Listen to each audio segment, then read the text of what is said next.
শহরটা আজও একই রকম কোলাহলপূর্ণ, কিন্তু আমার কানের কাছে সব এখন শুধুই নীরবতা। তোমার চলে যাওয়ার দিন বাহিরে রোদ ছিল, অথচ আমার ভেতরটা হঠাৎই নিভে গিয়েছিল। জানো, সেই দিন থেকে আমি যখনই রাস্তা পার হই অজান্তে ডান দিকে তাকাই।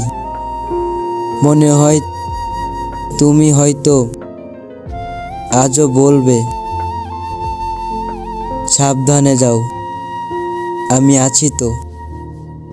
অথচ এখন কেবল শূন্যতাই আমার হাত ধরে পার করে দেয়।